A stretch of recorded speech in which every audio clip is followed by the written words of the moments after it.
Paradajz je jedna od najzahvalnijih biljaka u vrtu, ali ona zna kazniti ako se na početku naprave pogrešni potezi.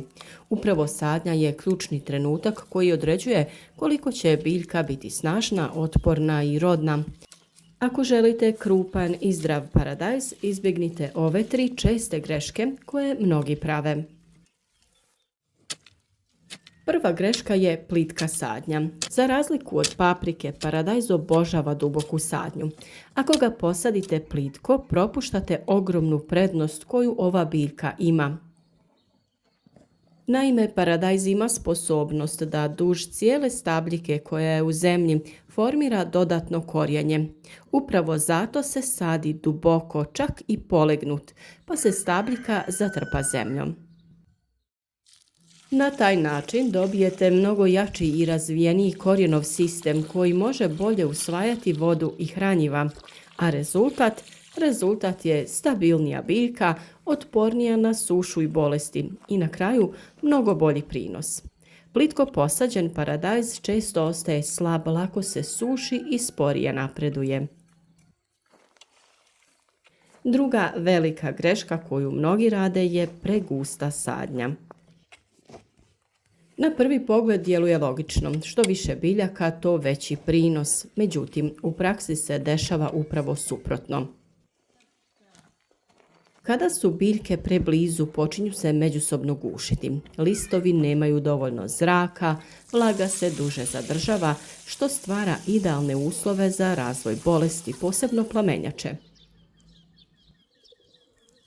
Osim toga, biljke se bore za svjetlost, pa se izdužuju i slabe. Korijen također nema dovoljno prostora za razvoj, pa biljka ne može iskoristiti puni potencijal.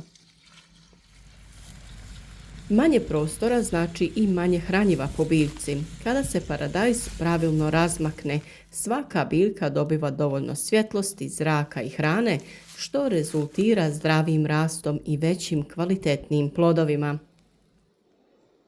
Dakle, manje biljaka, ali jačih i rodnijih.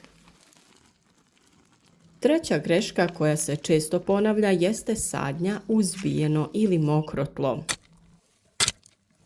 Paradajz, baš kao i paprika, traži rahlu i prozračnu zemlju. Ako je tlo tvrdo i zbijeno, korijen se teško širi i nema dovoljno kisika. U takvim uslovima biljka stagnira, listovi mogu požutjeti, a rast se usporava.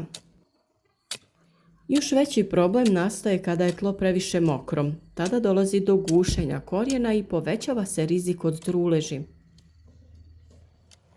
Paradajz ne voli stajati u vodi, zato je jako važno prije sadnje dobro pripremiti zemlju, usitniti je, dodati kompost ili drugi organski materijal kako bi se poboljšala struktura i osigurala dobra drenaža.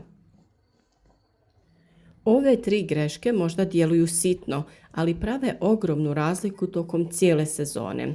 Paradajz koji je pravilno posađen ima snažan start, a to se kasnije vidi u svakom dijelu njegovog razvoja. Jači korijen, bolja otpornost, manje bolesti i obilniji urod. Sve počinje upravo od pravilne sadnje. Zato kada sad budete sadili paradajz, sjetite se ovih pravila. Posadite ga duboko, dajte mu prostora i osigurajte mu rahlo prihranjeno tlo. Ne žurite i ne preskačite pripremu, jer upravo tu se krije razlika između prosječnog i vrhunskog uroda. Paradajz će to itekako znati vratiti.